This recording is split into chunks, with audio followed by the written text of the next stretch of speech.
بسم الله الرحمن الرحیم. ایاک نعبد و ایاک نستعین. د دوره ما د یو نېشنل والا ویډیو کړې ده، ډېره شیر کېږي. د نېشنل او پټواری مې ډېره شیر کوي، زموږ یو کلیواله دی. نو د هغه لپاره یو ویډیو جوړوم او څو خبرې به د هغه لپاره وکړم. زموږ چې کوم مشران دي، MNA دی ساجد، MPA دی ناظم الله دی، زه په هغوی فخر کوم، ځکه چې زه دلته دا جواب ورکوم چې ستاسو مشر خو د یو سینټ الیکشن دپاره، یو سینیټر دپاره خپله پته بدله کړه، او زه پرې فخر کوم زموږ هغه یو عرب ګروپو ته ټینګ شو او خپل لوټې خرڅ نه کړو.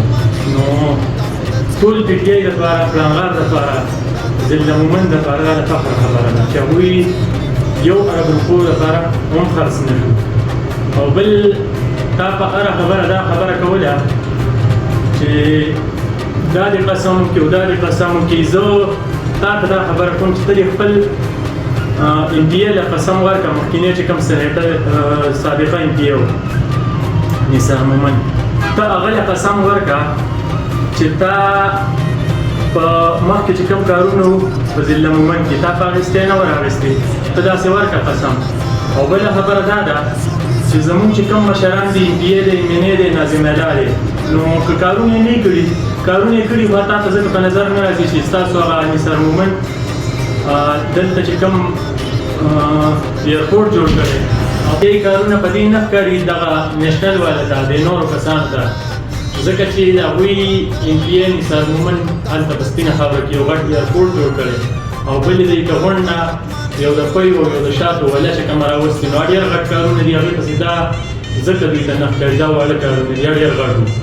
او زه هم په خپلو مشرانو فخر ځکه کوم، ساجد MNA ساجد چې کوم دی، MPA ابوبشیر صاحب چې کوم دی، ناظم الله نبیل احمد، چې کم از کم که نور کارونه نه وي نو هغوی خو مړي ژوندي ده خو راځي که نه.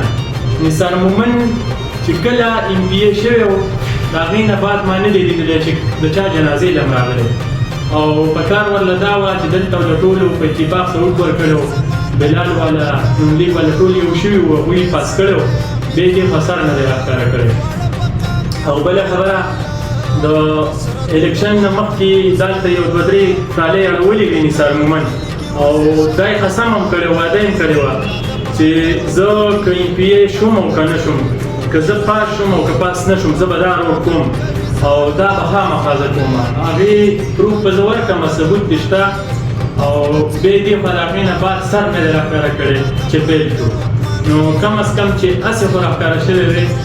او بل د نیشنل والا چې کوم کسان دي، نو دوی د کس دا خبره کړې کوله وایي چې ټماټرو ته کښېنئ، دا خپل ټماټر سنبال کوي. نو هغوی دپاره دا خبره ده چې تاسو هم ټماټرو ته اوزګار کړي یې، ځکه چې مخکې به مو یو سیټ نیم ګټو په KPK کې، او هغې نه هم شکر الحمدلله خلاص کړي، اوس یو سیټ هم نشئ ګټلی. نو تاسو هم دغه تفارق کړي یې، دغه کارونه تاسو کوئ. او MNA ساجد صاحب ته، MPA ته، ناظم الله ته، دوی ته زما دا خواست دی چې د دوی دا خو یو وړوکی تنظیم دی، دوی دپاره مونږ هم ډېر یو جواب دپاره تاسو ځان مه قضاوئ، هلته فوکس کوئ، صحیح ده. او دوی له مونږ جواب ورکولی شو.